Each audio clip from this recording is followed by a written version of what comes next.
Nós queremos dar seguimento à série que nós começamos algumas semanas atrás. Tivemos aí um certo intervalo, né? Tivemos a ministração da peça, depois o irmão Marcinho ministrou, no outro domingo o pastor Josué ministrou, e agora nós estamos retomando, portanto, aquela série. Espero que os irmãos ainda se lembrem do nosso propósito, né? De que neste ano nós precisamos nos aprofundar, tanto na compreensão da verdade, quanto, sobretudo, no nosso viver diário em relação à verdade de Deus a nós revelada. Você deseja ter esse crescimento espiritual? Deseja ter maior profundidade espiritual na sua vida? Lembrem-se daqueles 2 pontos que nós aqui compartilhamos nas mensagens anteriores, em que nós dizíamos que, a partir daquilo que Jesus falou, e conhecereis a verdade, e a verdade vos libertará. Essa é a premissa que nos faz entender que é preciso que se compreenda a verdade para que haja verdadeira salvação, para que haja efetiva salvação em nós. Ou seja, a libertação do homem depende do conhecimento da verdade. Os irmãos vão entender claramente isso nessa mensagem, eu acredito. Mas, de todo modo, o que isso diz? E conhecereis a verdade, e a verdade vos... Ou seja, se é preciso que o homem seja liberto, é porque ele está cativo. Ora, e o que torna o homem cativo, o que torna o homem escravo? A partir desse texto de Jesus. E conhecereis a verdade, e a verdade vos libertará. O homem está cativo porque ele não conhece a verdade. E se ele não conhece a verdade é porque ele está onde? Nas trevas, na ilusão, no engano, na mentira. Então, conclui-se que é necessário que o homem conheça a verdade para que ele seja verdadeiramente e plenamente liberto. E nós falamos que esse conhecimento, ele se desdobra em praticamente 2 tipos de conhecimento. E eu quero insistir com os irmãos nesse ponto, porque do contrário nós vamos ficar aqui 10 anos, 20 anos, 50 anos e não haverá mudança real. Primeiro, esse conhecimento é um conhecimento que você adquire, que você recebe, ou que você discerne no estudo das Escrituras. Ou seja, o que nós faríamos aqui deste ano todo, temos feito até hoje sempre, né? Mas de um modo bem específico, eu quero ser aqui um mediador de verdades profundas, para que você então adquira este conhecimento acerca da verdade, e conhecereis a verdade.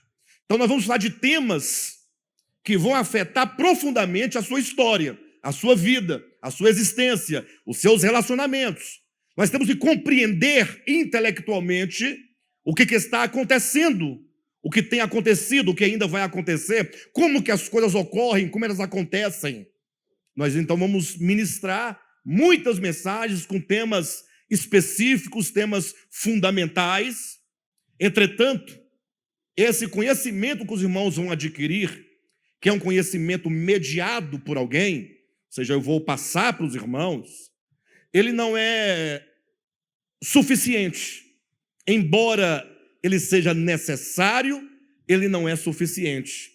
Porque é preciso que cada um tenha o conhecimento intuitivo, pessoal, particular, que só você pode receber da parte do Espírito da verdade. Ou seja, eu posso te falar verdades e você compreender no entendimento, mas no coração, só Deus pode fazê-lo conhecer. Só Ele. Para tanto, nós precisamos levar muito a sério o que nós vamos ouvir aqui, para que você, compreendendo no entendimento, tenha agora uma busca no coração.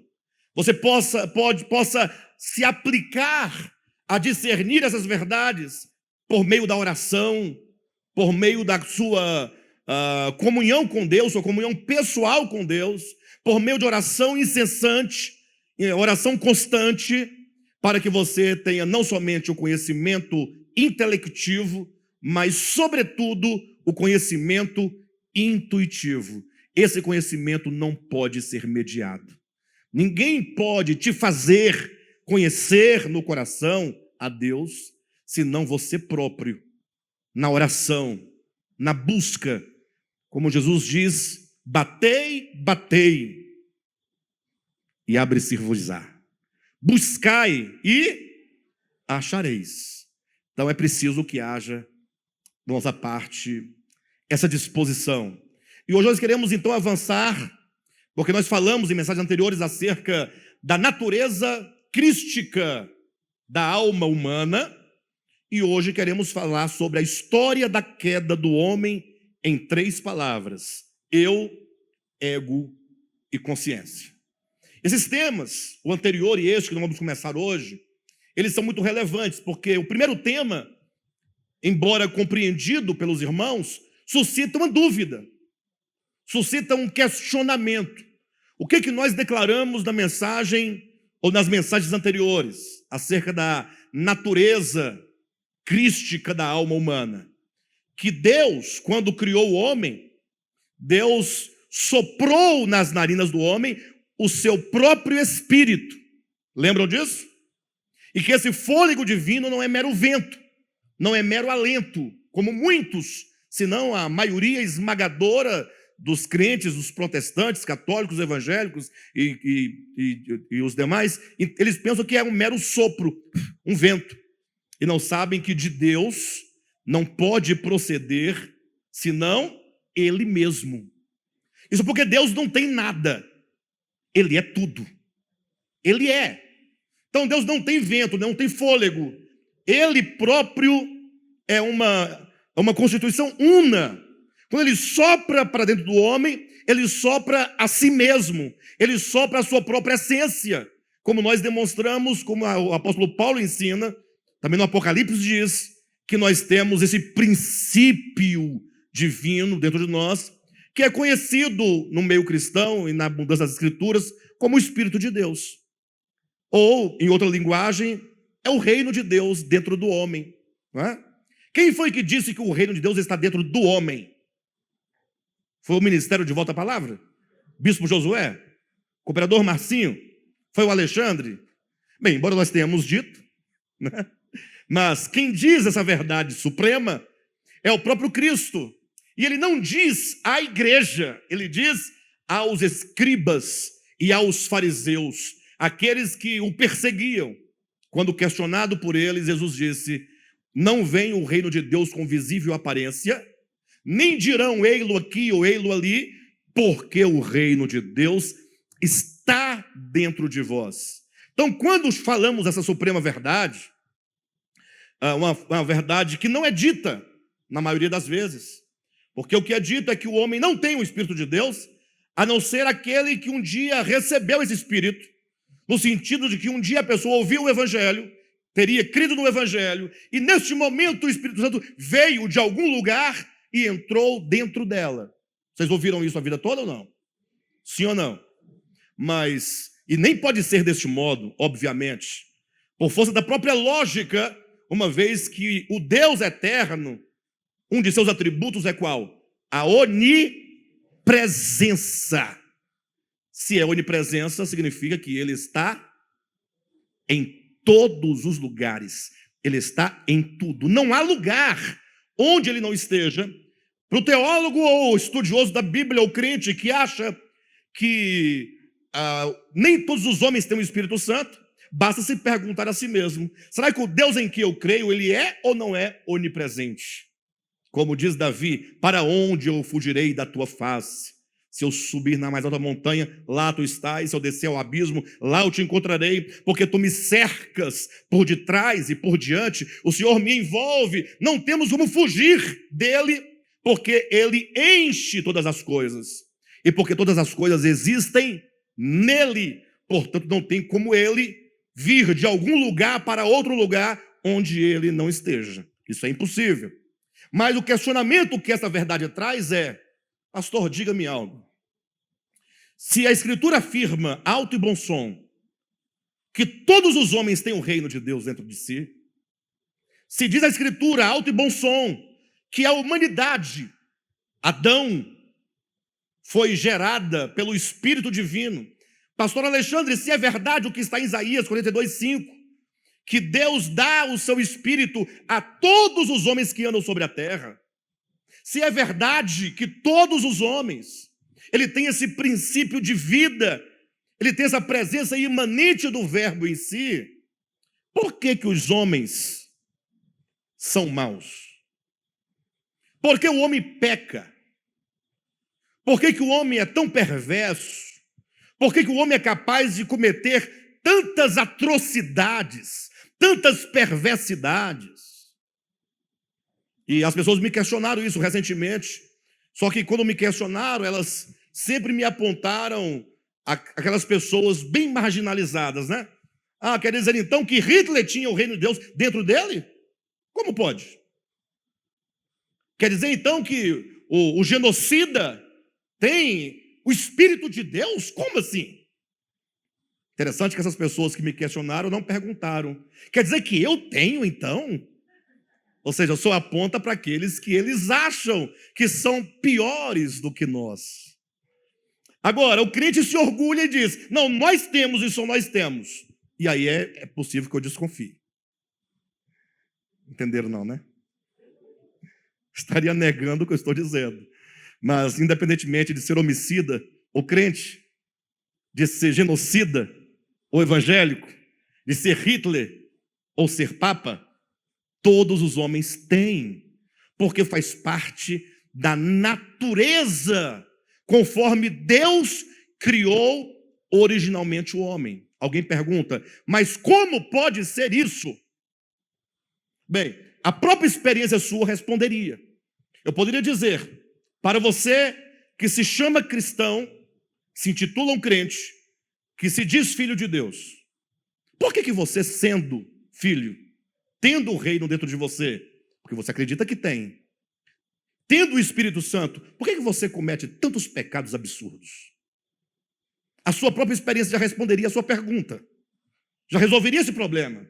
Mas nós queremos explicar sobre a queda do homem para os irmãos entenderem que a queda é um processo que acontece no coração humano, na mente humana, na consciência humana, e que só é possível nós nos livrarmos dessa queda quando a compreendermos cabalmente como ela acontece, qual é a sua natureza, se é que ela tem natureza, e à luz da Escritura, para nós podermos começar a experimentar a salvação.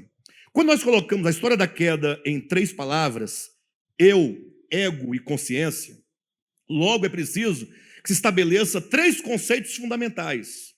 Uma coisa nós vamos chamar de eu, outra coisa chamaremos de ego, outra coisa chamaremos de consciência. Não confunda eu com ego, não confunda eu com consciência, não confunda ego com consciência, nem consciência com ego. Vamos entender que esses 3 termos, essas 3 palavras, elas vão significar no âmbito da revelação 3 coisas totalmente distintas. Sempre quando nós quisermos nos referir a você ou a mim, não usaremos o termo eu. Perfeito? Pode ser assim? Não usaremos o termo eu. Nesse nosso estudo, o termo eu vai se referir a uma outra coisa que daqui a pouco eu direi para os irmãos. Portanto, não diga eu. O que é o homem, então? Chamaremos o homem de consciência. Sempre que nos referirmos à consciência, estaremos fazendo uma referência ao homem criado por Deus. E quando dissermos ego, também não estaremos nos referindo a nós. Estaremos a nos referir a uma outra coisa, que seria o oposto do ego. Só para os irmãos começarem a ter uma pequena... compreender um pouco, inicialmente. Imagine que Paulo diz assim, olha, andai no Espírito. Andai quem? Ele se refere a alguém. Esse alguém é você. É o ser consciente. Chamaremos de consciência. Você que está ouvindo, ele diz, andai, você consciência, você ser consciente, ande no Espírito. Então já tem você e já tem o Espírito aqui surgindo. E jamais satisfareis a concupiscência da carne. Então tem a consciência, a carne e o Espírito. Perfeito? Então, esses são os 3 pontos que nós queremos elucidar para os irmãos. Comecemos pelo homem enquanto consciência. Quando nós olhamos para Gênesis, pense comigo, reflita comigo, me acompanhe. O texto de Moisés, em Gênesis capítulo 3, ou capítulos 1, 2 e 3, nos é claro: Deus criou o homem está criado, e havia ali, diz a Escritura, uma árvore, chamada a árvore do conhecimento do bem e do mal. Agora, para por um momento, em nome de Jesus, jogue fora todo o conceito herdado, adquirido, refletido ou não refletido, deixa de fora. Nem que você busque ele depois, mas busque entender o sentido. Havia uma árvore chamada árvore do conhecimento. Mas que tipo de conhecimento? Conhecimento de quê? Conhecimento do bem e do mal. Ora, essa árvore daria para o homem o quê? Caso ele comesse desse fruto. Ele receberia conhecimento de quê? Do bem e do mal. É muito simples o texto. É a gente que faz confusão. Tanto é que depois que o homem comeu desse fruto, na linguagem de Moisés, evidentemente, é dito em Gênesis 3, 22 ou 21, quando diz assim: e Deus disse, o homem se tornou como um de nós, conhecedor do bem e do... Ora, se o homem se tornou conhecedor do bem e do mal, antes dessa árvore, ele era conhecedor do bem e do mal? Isso é lógico, portanto. O que o texto de Gênesis quer dizer é que o homem inicialmente criado, ele é criado potencialmente, com toda a potência necessária para vir a ser conhecedor do bem e do mal, embora no ato da criação ele não fosse, em atualidade, conhecedor do bem e do mal. Ele viria a ser ainda. Sim ou não? Sim ou não? Todos me entendem claramente? Agora, reflita comigo. Como é um homem que não tem o conhecimento do bem e do mal? Como é um homem que não discerne entre o bem e o mal? Que não discerne entre a verdade e a mentira? Que não discerne entre a luz e as trevas? Que não discerne entre o que é bom e o que é mal? Pode esse homem, porventura, pecar? Estou perguntando. Por que ele não pode pecar? Porque ele não sabe o que é bem nem mal. Como ele pode escolher entre o bem e o mal? Como ele pode escolher entre a luz e as trevas? Como ele pode escolher entre pecar e não pecar, se ele não tem discernimento? Se ele não sabe o que são essas coisas? Seria mais ou menos você chegar para uma criança recém-nascida, vou facilitar, uma criança de 1 mês de idade, falar assim: o que você acha sobre roubar? Você roubaria? Ela vai te responder o quê? Absolutamente nada. Porque ela não sabe nem o que você está dizendo. Então, este era o homem antes da árvore do conhecimento do bem e do mal. Um homem que estava no estágio ainda de inconsciência. É como se ele estivesse num caminho único e ele não tinha como sair. Ele só pode caminhar para frente. Ele não tem como ir para a direita nem à esquerda, para o bem e para o mal, porque ele não tem tal discernimento. Ao chegar na árvore do conhecimento do bem e do mal, é o exato momento em que o homem adquire a consciência de si. Neste momento, ele passa a discernir entre o bem e o mal, e essa estrada única gera aqui uma bifurcação. A partir de agora, ele pode escolher entre o bem e o mal, entre Deus e a serpente, entre a luz e as trevas. Este é o ponto fundamental. Por isso vamos chamar o homem de quê? De consciência. Porque é o ser consciente que agora sabe quem ele é, sabe quem Deus é, sabe que o mal existe, sabe que o bem existe, e que agora este homem precisará se posicionar frente ao bem e ao mal. Todo mundo fala dessa história de Adão. Porque no jardim do Éden, Adão escolheu, Adão comeu. Saiba, aquele texto é um texto simbólico. E nem em realidade, aquele acontecimento ali descrito daquele modo, ele acontece em todos os homens, em todos os tempos, em todos os lugares. Ele acontece com você. Ou seja, aquela descrição ali do Éden é um acontecimento que se atualiza em todos os homens. Ou seja, todos têm que chegar no momento e escolher entre uma coisa e outra. O próprio Cristo, enquanto homem, no caso Jesus de Nazaré, ele teve esse momento em que, chegando ao momento da sua consciência, ele nasceu bebê, nenenzinho, gerado no ventre de Maria. Teve 1 mês de idade, 10 meses, 1 ano, 2 anos, 5 anos. Quando diz a Isaías capítulo 7, versículo 14 e 15, chegando o momento em que ele adquiriu esse discernimento entre o bem e o mal, ele então decidiu acolher o bem e aborrecer o mal. Então, este homem, criado por Deus, no seu estado de consciência, ele agora está diante de 2 possibilidades, e não há 3, e nem mesmo uma só ou nenhuma. Sempre o homem, fatalmente, estará diante de 2 possibilidades. Ou essa consciência, este homem, esse ser consciente, ou ele vai viver por meio do eu, que não sou eu, e nem é você.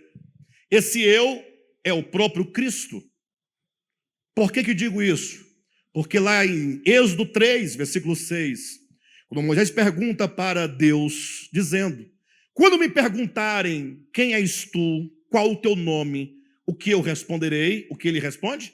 Diga que o eu sou te enviou. E em João capítulo 8 diz Jesus: eu sou. Portanto, a Escritura ela confere esse pronome por excelência, eu, sempre a Deus, sempre a Cristo. Homem, consciência. E esse Cristo, que é o eu da Escritura, é o próprio Cristo, é o próprio Logos, que habita dentro de nós, dentro de todo ser consciente. Onde é que diz isso? No princípio era o Verbo, e o Verbo estava com Deus, e o Verbo era Deus. Todas as coisas foram feitas por intermédio do Verbo, e sem o Verbo, nada do que foi feito se fez. Ele, o Verbo, nele estava a vida, e esta vida é a luz dos homens. Então, se você tem discernimento, luz enquanto entendimento, capacidade de conhecimento, essa luz que te faz isso é o próprio Logos, conforme João capítulo 1. É o Cristo de Deus, é o reino de Deus, é o princípio. E este eu é a única realidade possível dentro do homem. Não há outra realidade. Chegando o homem neste momento de ganhar a consciência acerca de si, deveria este homem viver por meio desse Logos interior. Viver em total dependência dele, se alimentando. Como usar aqui uma figura que o próprio Cristo usa, ele diz: olha, eu, o Cristo, eu, o Logos, eu, o Verbo, sou a videira. E vocês são o quê? Você não é a videira, mas você é um ramo. Diga: eu sou um ramo. E enquanto o ramo que está na videira, o que Jesus disse? Sem mim, videira, você ramo, nada podeis fazer.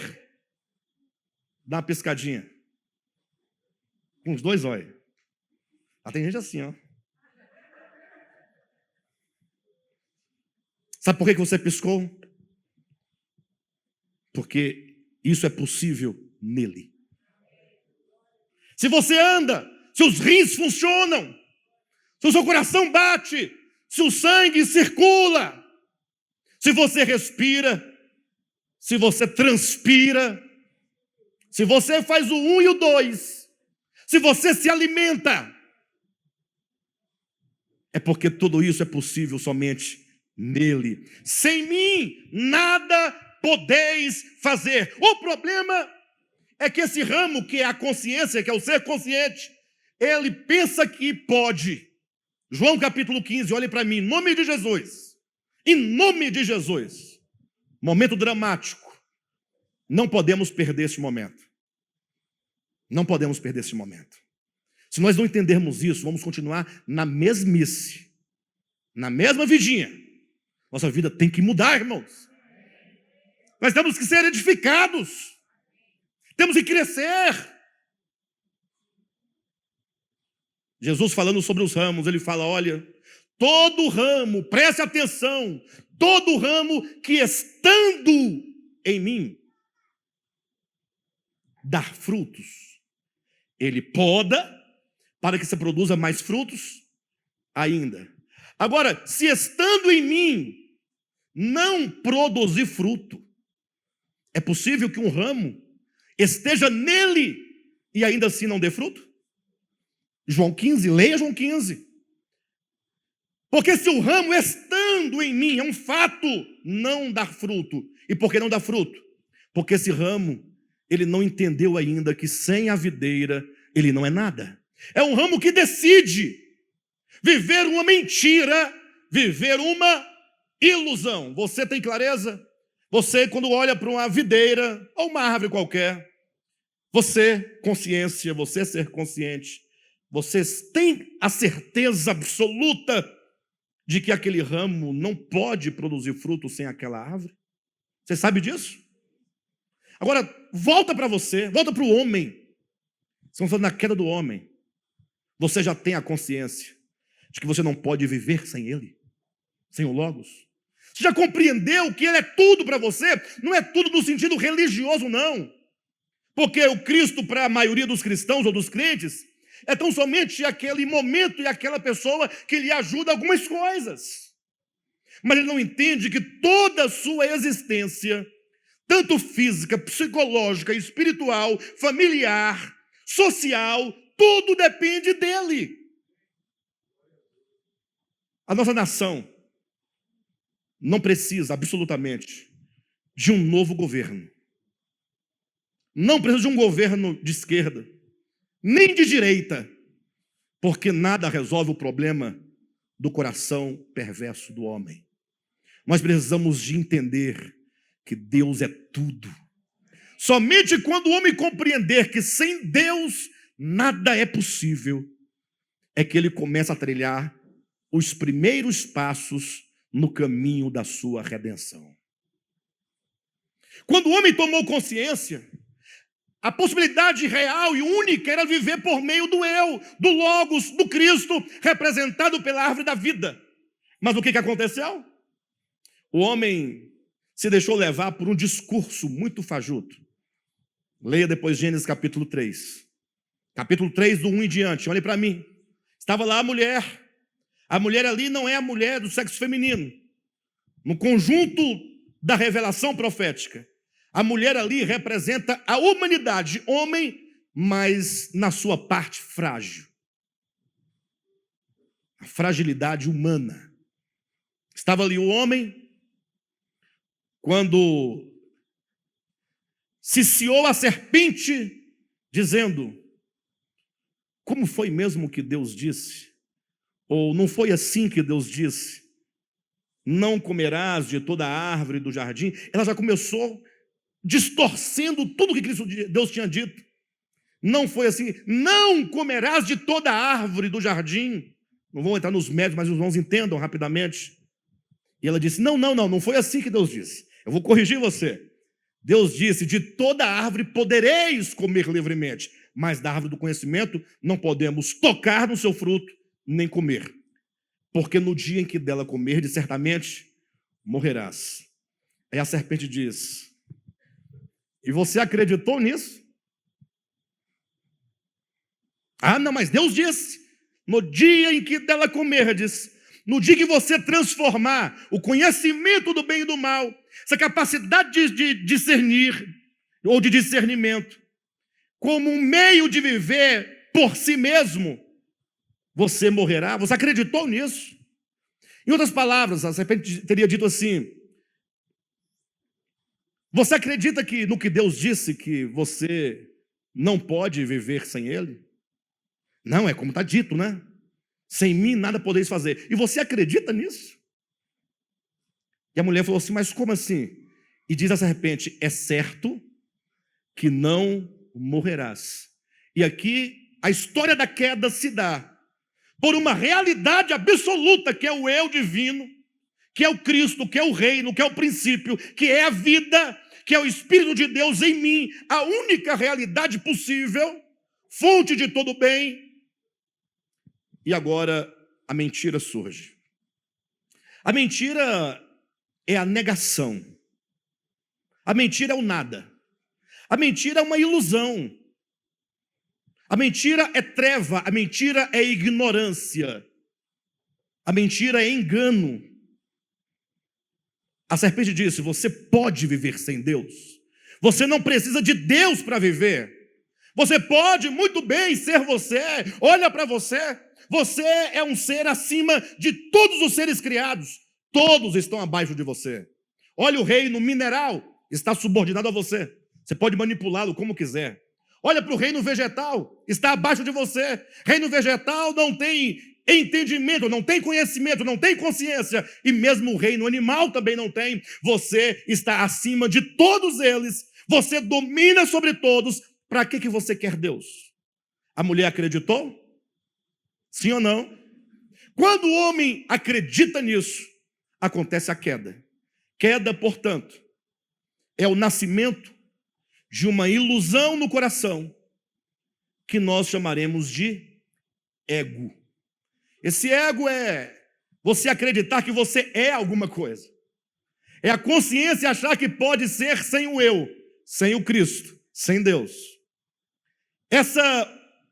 Esse engano gera um entorpecimento tão grande na mente, no coração, no entendimento, que agora o homem, ele simplesmente vai procurar estabelecer a sua vida a partir da sua própria força, da sua própria capacidade.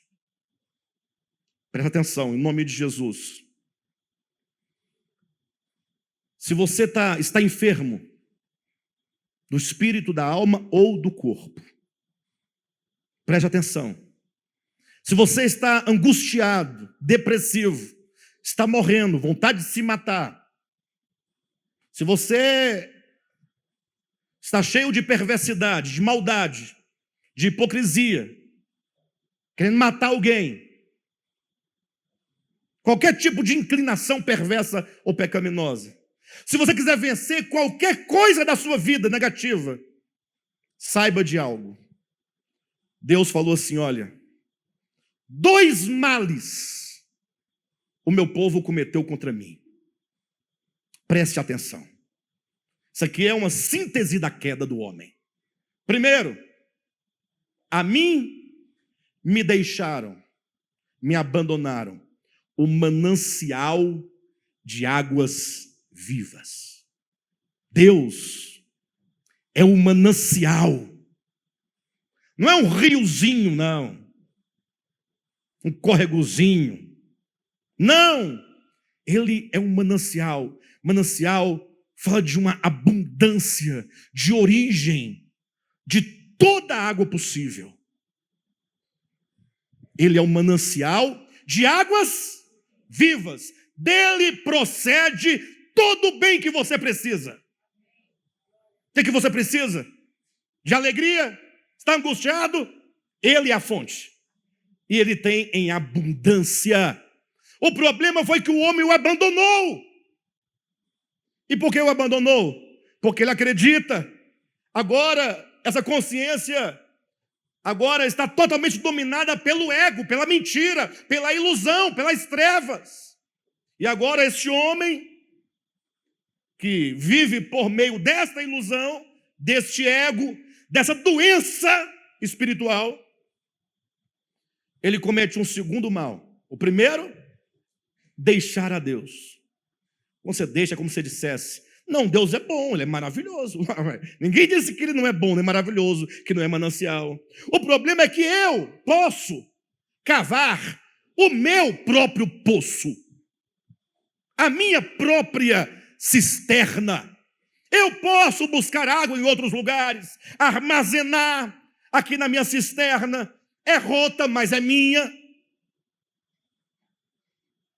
E essa cisterna rota significa a religião que os homens criam. Todas elas inclusive o cristianismo. Jesus não é cristianismo. Ele nada tem a ver com cristianismo. Se tem uma religião que hoje Jesus não reconhece, é cristianismo. Cristianismo enquanto instituição romana, ou que seja instituição a partir das guerras, dos conflitos, enquanto mecanismo humano, ainda que leve o nome dele. Esse poço significa a política. Você está iludido com o Bolsonaro? Talvez essa ilusão sua seja um traço do pecado, seja talvez um reflexo desse ego que você acha que vai resolver por meio de um homem que não seja o eterno. Só Deus pode mudar uma nação. Ninguém mais. Você está pensando que o Lula vai voltar e vai resolver? Para de bobagem. Eu creio que nós precisamos acreditar mais em Deus do que nos homens, queridos. O que está acontecendo conosco? Não que você não deva pensar, refletir, votar, não é isso, mas não deposite a sua confiança, o seu coração, é para amar e crer em Deus. Não fique lutando, se debatendo. Essa cisterna é o seu trabalho a partir, sabe de quê? Da sua capacidade, dos seus talentos. Porque você pensa que o seu talento é seu? Não, é porque eu, que não deveria chamar eu, deveria dizer, não, porque ego, nós não temos absolutamente nada, tudo é dele, tudo é dele. Essa cisterna representa o dinheiro em quem confiamos. A cisterna representa a nossa casa própria, a aposentadoria, ou representa qualquer coisa, até os prazeres terrenos, as alegrias, as festas, os churrascos, a bebida, o cigarro, as drogas, qualquer coisa que você diga, eu só encontro felicidade nisto. É aquilo que o homem produz para substituir o insubstituível que é Deus. Vocês estão entendendo, pessoal? Esquece a chuva. Quanto mais chover, melhor. Vamos fazer igual o Gino e Geno. Eu quero que caia a chuva mesmo, que ninguém vai embora daqui hoje. Vocês estão entendendo a história? Essa cisterna é um grande mal. Não é que você não deva trabalhar, nem se divertir, nem se casar. Não. É que seja a diversão, seja o casamento, seja o trabalho, seja o que for, que essas coisas não sejam o seu fundamento, não seja a sua força, não seja a sua segurança. Que você fala, não, tudo isso aqui são coisas que vão ficar, mas a minha vida mesmo está no Senhor. 2 males cometeram o meu povo contra mim. A mim me abandonaram o manancial de águas vivas e cavaram para si cisternas rotas que não retêm a água. Sabe por que não retém a água? Porque o seu dinheiro é bom. Não dá segurança? Pessoal, dinheiro dá segurança? Sim ou não? Dá. O pessoal está com... Como é que é, Rosirene? Lá, estava vendo ali o extrato bancário da Rosirene. Está lá com 300 mil na conta, lá na poupança. Aplica esse dinheiro, Rosirene. Não, deixa na poupança. Todo mês entra 10, 15, 20 mil de salário. A casa é própria, o carro é bom. Não dá segurança? Dá segurança ou não dá segurança? Que tipo de segurança?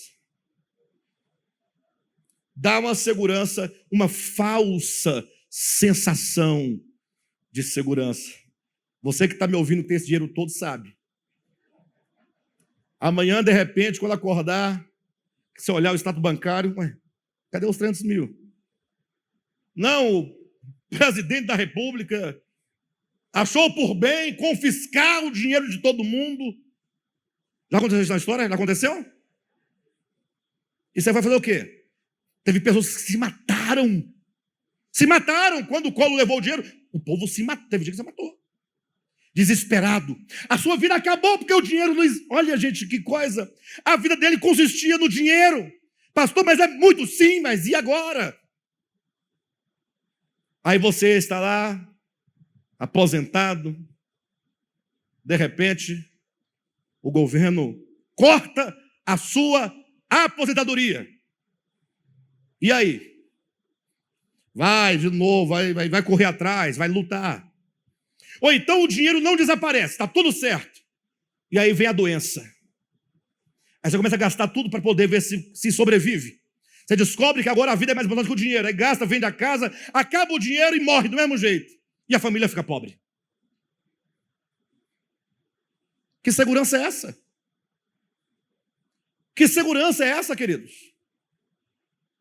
É o indivíduo que está lá, rico, um dos melhores pilotos de Fórmula 1. Vocês sabem a que eu me refiro? No auge, tricampeão mundial, numa curva tudo acaba. Cadê a segurança? Quem queria ter o dinheiro do Ayrton aí? E ter o fim que ele teve? O outro parceiro, companheiro, vocês sabem da história. O outro cantor, famoso no auge, descobriu um câncer, com 2 meses morreu. Que segurança é essa? O problema é que nós sabemos disso, mas confiamos. 2 males cometeram o meu povo. Nós temos que voltar. Se você quer ser redimido, experimentar redenção de fato e de verdade, vai ter que voltar. Pastor, o que eu faço para ser liberto? Fazer uma campanha? Não, se volte para Deus. Se volte para a fonte da vida. Está angustiado? Ele é a fonte de alegria. Está doente? Ele é a fonte da juventude. Tudo ele é. Tudo está nele. Volte o seu coração.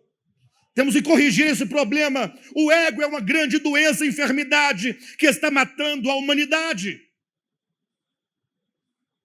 E tudo isso, esse ego, ele acontece aqui no seu entendimento. Posso demonstrar na Escritura? Vamos ler? Efésios 4. Se bem soubéssemos, nós dirigiríamos nossa vida completamente para Ele. E tudo mais que não é Ele seria apenas um breve passatempo. Capítulo 4 de Efésios, versículo 17. Eu quero que você leia na sua Bíblia. Eu preciso que você olhe para a sua Bíblia e entenda. Isto, portanto, digo, e no Senhor testifico, que não mais andeis como também andam os... Então, nós temos aqui pelo menos 3 verdades até aqui. Primeiro, os gentios têm um modo de andar. Gentios na Bíblia, grosso modo, na linguagem do Novo Testamento, são aqueles que não receberam a Cristo, que não têm Deus na sua vida prática, que não se voltaram para Deus, que vivem por si mesmos, lançados à sua própria sorte, porque desconhecem a Deus. Em outras palavras, os perdidos, ou os que estão no atual momento de perdição. Primeira verdade é, eles têm um modo de andar. Segundo, nós outrora andávamos como eles andavam, porque diz, digo isto e no Senhor testifico, que não mais andeis, é porque nós andávamos. Sim ou não? Os gentios têm um modo de andar, nós andávamos segundo ele. Terceira verdade, sendo nós agora redimidos, se você creu no Evangelho, se diz servo de Deus, entenda, você não pode voltar a andar daquele modo. Ou pelo menos a vida cristã implica que os santos não vivem como vivem os gentios, não andam como andam os gentios, mas que é provável que um servo de Deus volte a andar e ande como andam os gentios. Ou não está escrito isso? Alguém tem dúvida? Ah, é, pastor? Então entendi. 3 verdades. Primeira, os gentios têm um modo de andar. Segundo, nós outrora andávamos como eles andam. Terceiro, é provável que mesmo um servo de Deus, mesmo um crente, sendo crente, ande no presente momento como os gentios andam e como nós próprios andávamos antes de nos convertermos. Entenderam? E se não podemos então andar como eles andam, eu quero saber como é que eles andam. Qual é a vida do gentio? O que ele faz? O que acontece que nós devemos nos livrar? Segue o texto. Na vaidade dos seus próprios pensamentos. Seus pensamentos. Sua forma de pensar. Sua forma de entender. Sua forma de interpretar. Sua forma de raciocinar. O seu achismo. O que você pensa de você, da sua vida, do seu dinheiro, dos seus dons, do seu talento. Esse nosso pensamento é vão. Ele é vão. Por quê? Porque a minha mente humana, ela está totalmente absorvida de mentira. A queda é o engano que invadiu a nossa mente e nos fez pensar contrariamente a Deus. Deus tem um modo de ver e pensar, interpretar e saber. O homem, por causa da queda, por causa da mentira, da ilusão, tem um outro modo. Esses pensamentos humanos são vãos. 18. Obscurecidos de quê? Como é que é os pensamentos dos gentios? Obscurecido. O que é obscurecido? Diga lá, Viviane. Obscurecido. O que é? Tem alguma tradução que diz outra palavra aí? Hã? Entenebrecido. Cheio de trevas. Então, mas onde é que está o problema? Onde está o problema? Como é que andam os gentios? Na vaidade dos? Com o entendimento entenebrecido. Com o entendimento. Esse é o problema do gentio. Esse é o problema do homem caído. Esse é o problema do pecado. Trevas. Continua o texto. Alheios à vida de quem? Eles têm a vida de Deus? Aí não diz que eles não têm. Diz que eles, por causa da ignorância, por causa das trevas, eles vivem alheios. No sentido, eles vivem como se não tivessem. Por que eles vivem alheios? Continua o texto. Obscurecidos de entendimento, alheios à vida de Deus, por causa de quê? Por que ele vive separado dessa vida? Por que ele vive como se não tivesse tal vida? Por causa... Não. Da ignorância. Em que vivem? Pela dureza do coração. Veja só se não é certo isso. Os quais, tendo se tornado o quê? Insensíveis, se entregaram à dissolução, para com avidez cometerem toda sorte de impureza. Mas não foi assim que aprendestes a Cristo. Se é que de fato tendes ouvido e nele fostes instruídos, segundo é a verdade em Jesus. Que verdade é essa? No sentido que, quanto ao trato passado, quanto à nossa vida passada, vos despojeis do velho homem, dessa forma de pensar, dessas trevas, dessa ignorância, que se corrompe segundo as concupiscências do... De quem é a concupiscência? Versículo 23. E vos renoveis no espírito do vosso... E vos renoveis no espírito do vosso... Onde acontece a queda? Onde acontece a redenção? No espírito do vosso entendimento. Continua o texto. Versículo 24. E vos revistais do novo homem, criado segundo Deus em justiça e retidão, procedentes da verdade. Veja o versículo 2 Coríntios, capítulo 4, rapidamente. Vamos entender o que acontece com o homem na sua queda. Onde está todo o problema do homem? Capítulo 4 de 2 Coríntios, versículo 4. Nos quais o Deus desse século, nos quais o Deus deste século cegou o entendimento dos incrédulos. Onde é que acontece o problema? Pessoal, onde acontece o problema? No entendimento. Por que ele faz isso? Nos quais o Deus desse século cegou o entendimento dos incrédulos, para que lhes não resplandeça a luz do evangelho da glória de Cristo, o qual é a imagem de Deus. Colossenses capítulo 1. Vamos verificar, queridos, vamos verificar, precisamos compreender isso. Capítulo 1 de Colossenses, versículo 21. Olha o que diz. E a vós outros também, que outrora éreis estranhos e inimigos no entendimento, pelas vossas obras malignas. Onde é que acontece a inimizade? Está na sua Bíblia isso aí? Por isso que a serpente, ou por isso que a queda, Gênesis 3, se deu via discurso. Não foi assim que Deus disse. E foi envolvendo, e foi mudando o pensamento.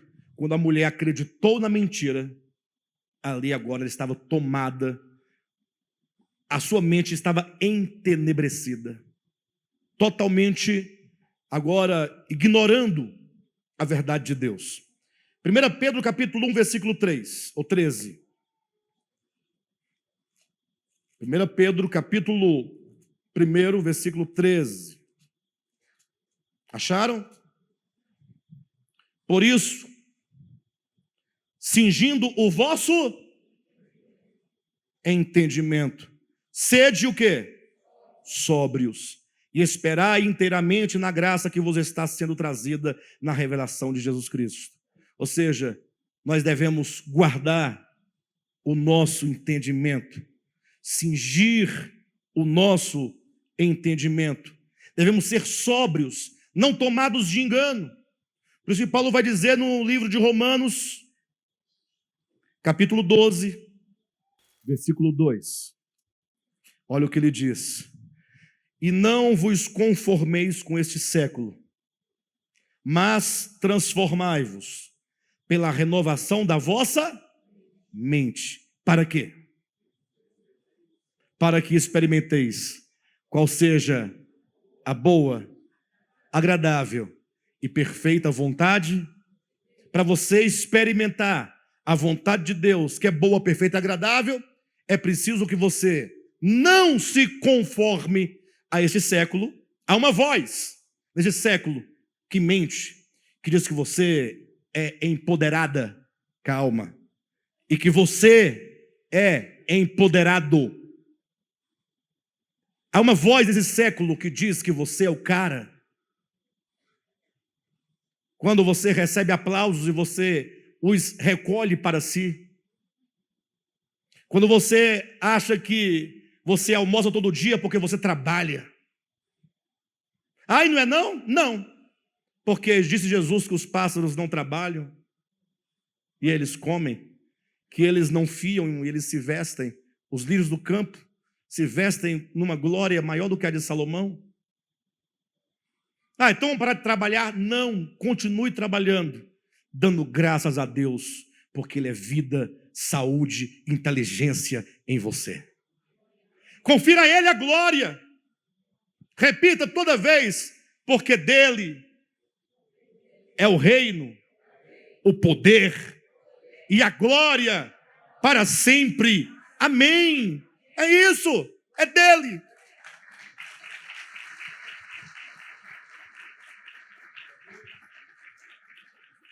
Para você entender um pouco o que estamos dizendo, veja que a Bíblia diz em Hebreus capítulo 2 que Cristo, Ele foi tentado em todas as coisas à nossa semelhança.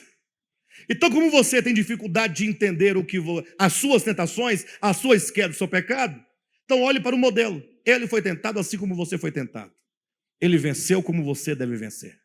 Olhe para Cristo, estava no deserto, como homem, 40 dias e 40 noites, sem comer pão, no meio das feras, 40 dias no deserto, pensando no calor do dia, no frio da noite, sozinho, comunhão profunda.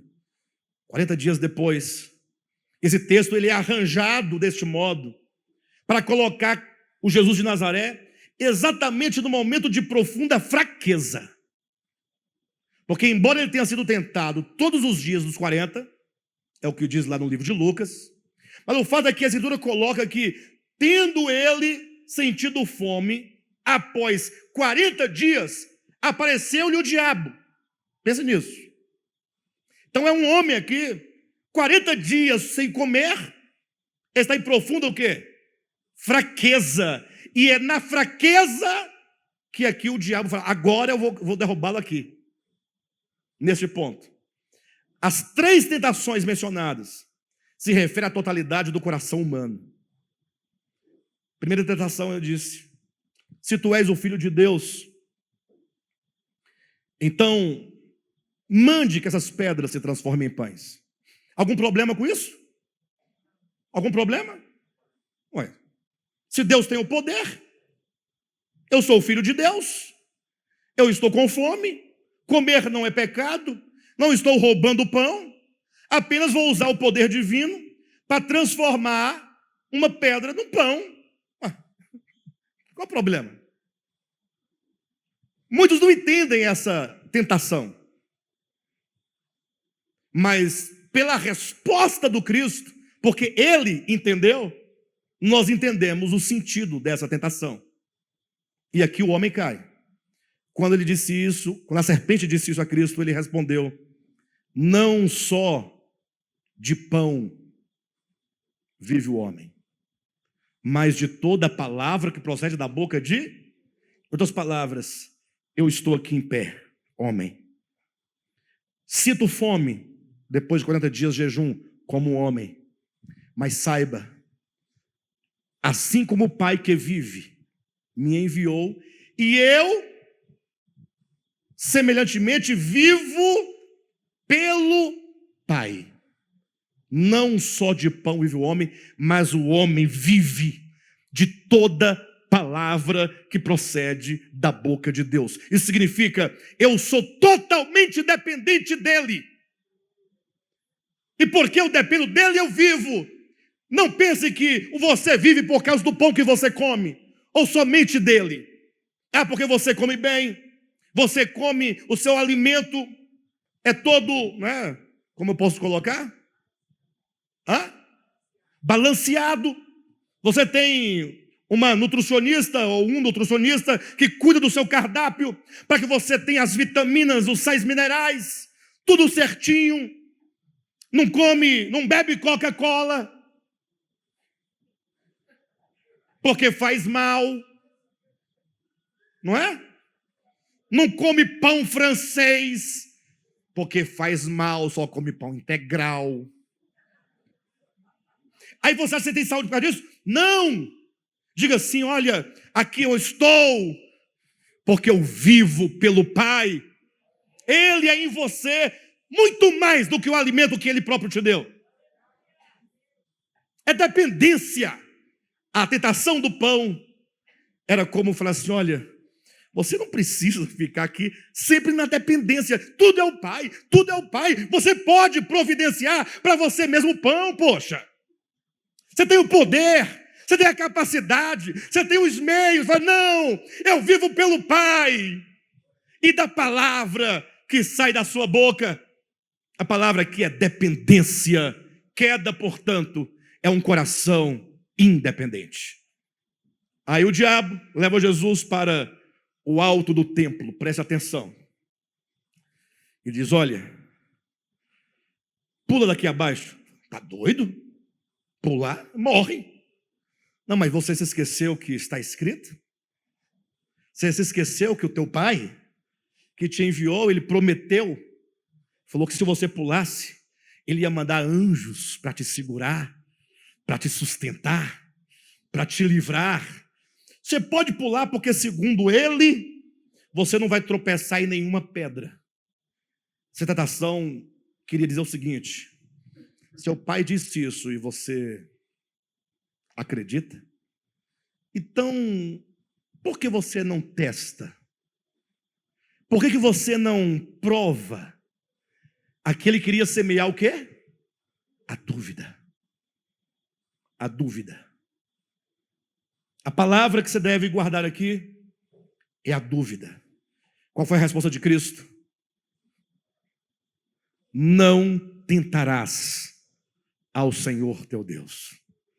Creia. Creia nas suas palavras. Ele é verdadeiro. Ele não mente. Seja mentiroso todo homem e Deus verdadeiro. Foi o problema da mulher lá no jardim. Ela duvidou da palavra de Deus. Por isso entrou a mentira, entrou a ilusão. O diabo então levou a Cristo para cima do monte, de onde se podia ver todos os reinos da terra. Então, olha, está vendo tudo aqui? Tudo isso aqui eu te dou. Basta você se prostrar e me adorar. E eu te dou tudo isso. Para que você precisa da cruz? Sim, está dito em Salmo que o Pai vai te dar todos os reinos como herança, mas você vai ter que ir para a cruz. Eu posso dar os reinos sem a cruz. Basta que você me adore. Adorar a Satanás naquele contexto, e no contexto de toda a Bíblia e toda a história, e de sempre, é adorar a si mesmo. Se entende claramente isso quando você sabe que o que está em oposição ao Cristo é o anticristo. Sim ou não? E falando do anticristo, Paulo diz que esse homem, o anticristo, é um homem. É o homem da iniquidade. É o homem da iniquidade, mas não é um homem. Esse homem da iniquidade é a humanidade que chegou num estágio de apodrecimento, de apostasia tão grande, a ponto de este homem se assentar no santuário de Deus, ostentando como se fosse o próprio Deus. 666 é adoração a si próprio. 6 é o número do homem, é o número de homem, o homem criado no 6º dia. Número 3 é o número de Deus, que fala das 3 ou dos 3 modos, dos 3 módulos, de como Deus se revela a nós. É o Deus único, enquanto Pai, Filho e Espírito Santo. 666 é o homem, 3 vezes é ele se colocando no lugar de Deus. E este que faz isso é homem da iniquidade. Quando então Cristo foi tentado a adorar a si próprio, porque quando se adora ao diabo, se adora a si próprio. E o diabo nunca parou na sua frente e disse: adora-me aqui. Ou já apareceu para você? Alguma vez o diabo, capitão, eu sou o Satanás, o Lucifer, estou aqui para tentá-lo, prostre-se diante de mim. Já aconteceu com vocês? E nem vai acontecer. Porém, essa tentação acontece diariamente.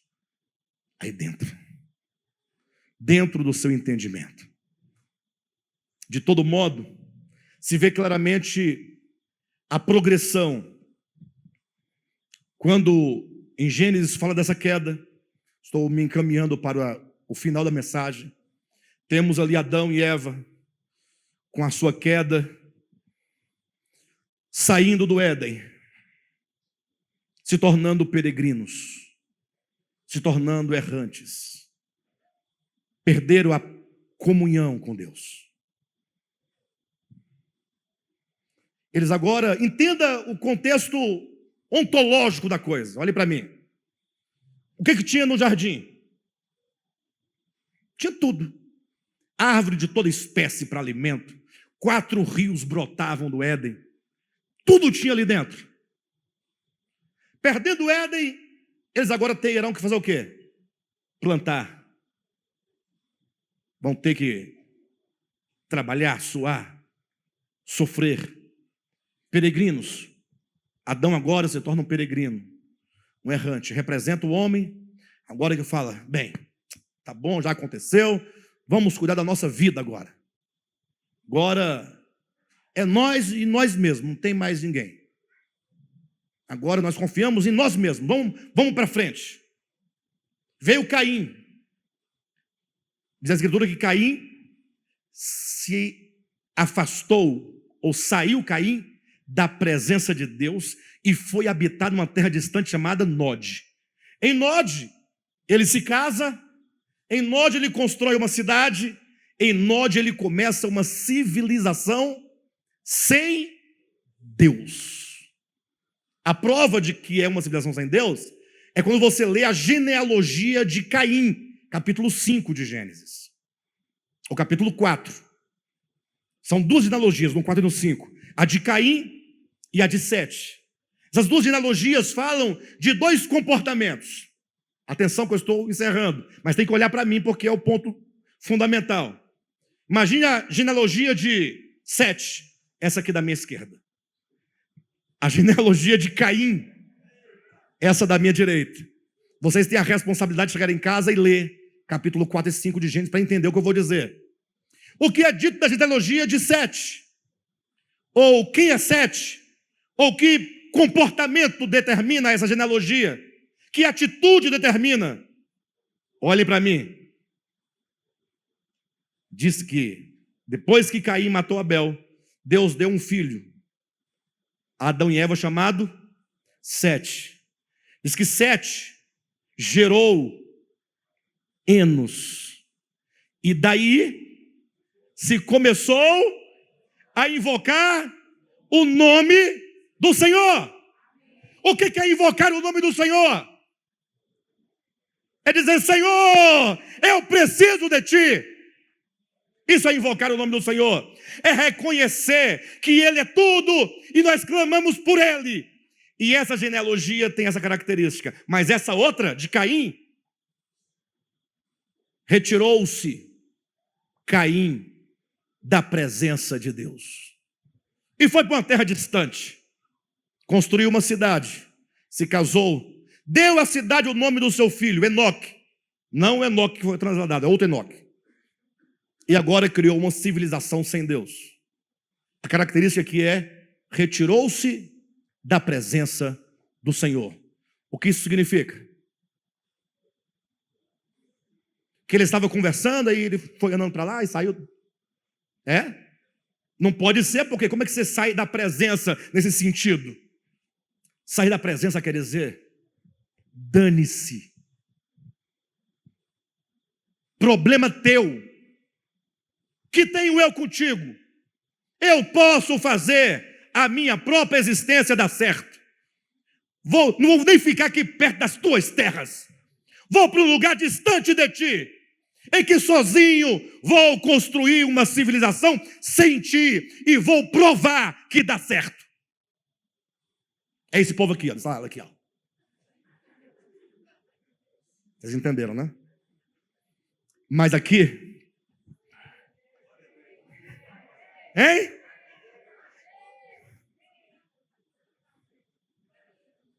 Sete gerou um filho chamado Enos. E daí se começou, bora povo, a invocar o nome do Senhor. E aqui, dane-se. Entenderam a ideia? Dane-se quem? Deus. Ele acha o quê? Ele pensa o quê? Que nós vamos morrer? Porque ele não quis a nossa oferta? Bora comigo. Lá na frente a gente constrói uma cidade. Faremos uma civilização sem Deus. E vamos provar que dá certo. Está na genealogia de Caim. Sabe o quê? Que seus filhos, um se tornou criador de gado. Olha a providência. O outro inventou instrumentos musicais. Olha a providência. O outro começou a fazer tendas. Olha a providência. O outro começou a fazer instrumento cortante. Nasceu a indústria. Olha a providência humana. Nós vamos criar um mundo em que nós teremos de tudo, da arte, a música, a cultura, o gado, o alimento, a roupa. Um mundo de tecnologia, um mundo independente. Nós somos capazes. Mas aqui nasceu Enos. Daí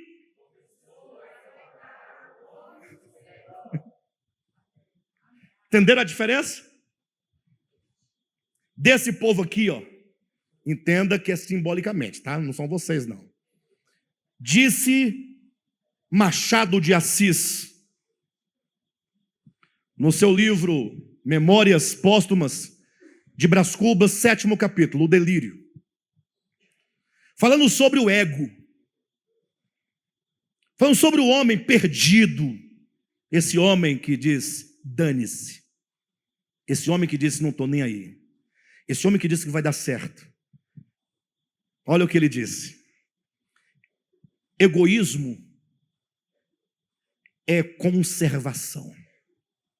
A onça mata o novilho porque o raciocínio da onça é que ela deve viver. E quanto mais o novilho for tenro, melhor. Entenderam? Eis o estatuto universal. Ele está no arrebatamento, está no êxtase. A grande Pandora o pegou pelos cabelos, o levou para o alto de uma montanha e disse para ele: sobe e olha. Isto dizendo, arrebatou-me a alto de uma montanha. Inclinei os olhos a uma das vertentes e contemplei, é o homem. E contemplei durante um largo tempo, ao longe, através de um nevoeiro, uma coisa única. Imagina tu, leitor, uma redução dos séculos e um desfilar de todos eles, as raças todas, todas as paixões, o tumulto dos impérios, a guerra dos apetites, a guerra dos ódios, a destruição recíproca e dos seres e das coisas. Tal era o espetáculo, acerbo e curioso espetáculo. A história do homem e da terra tinha assim uma intensidade que lhe não podiam dar nem a imaginação, nem a ciência, porque a imaginação é mais vaga, enquanto que a ciência... Porque nem a imaginação, nem a ciência, porque a ciência é mais lenta e a imaginação mais vaga, enquanto que o que eu ali via era a condensação viva de todos os tempos. Para descrevê-la, seria preciso fixar o relâmpago. Os séculos desfilavam num turbilhão, e não obstante, porque os olhos do delírio são outros, eu via tudo o que passava diante de mim. Flagelos e delícias. Desde essa coisa que se chama glória, até essa outra que se chama miséria. E via o amor multiplicando a miséria. E via a miséria agravando a debilidade.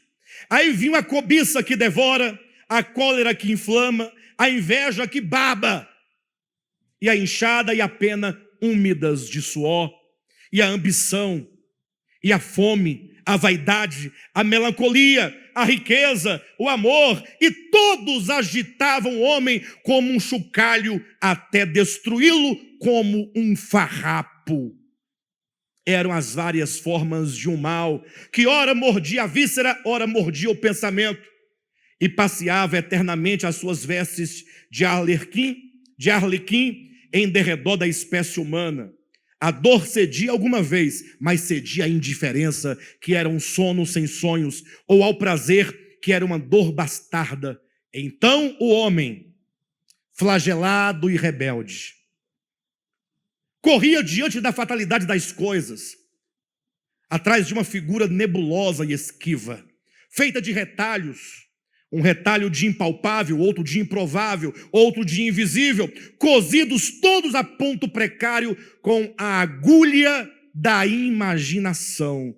E essa figura, nada menos que a quimera da felicidade, ou lhe fugia perpetuamente, ou deixava-se apanhar pela fralda, e o homem a cingia ao peito, e então ela ria como um escárnio e sumia-se como uma ilusão. Para quem não entendeu, leia o 7º capítulo de Memórias Póstumas. E lá vai estar todo o texto. Mas essa é a condição do homem. Se Caim construiu uma cidade, precisava de mais um passo. Veio Nirode e construiu um império. Adão fala da queda individual. Caim fala da queda da sociedade. Nimrod fala da queda de toda a humanidade. Do mundo inteiro como um grande império contra o Altíssimo. Pecado é ilusão. Ego é ilusão. Vamos encerrar essa noite deixando esse pensamento para que nós possamos começar o caminho da mudança. E Sete gerou Enos. Repita para o seu irmão. Sete gerou Enos. Daí se começou a invocar o nome do Senhor. Enos significa frágil. Enos significa fraco. Enos significa mortal. Gerar Enos significa gerar um espírito que se reconhece fraco, frágil e mortal. E porque eu me reconheço fraco, frágil e mortal, eu invoco o nome do Senhor. Amém?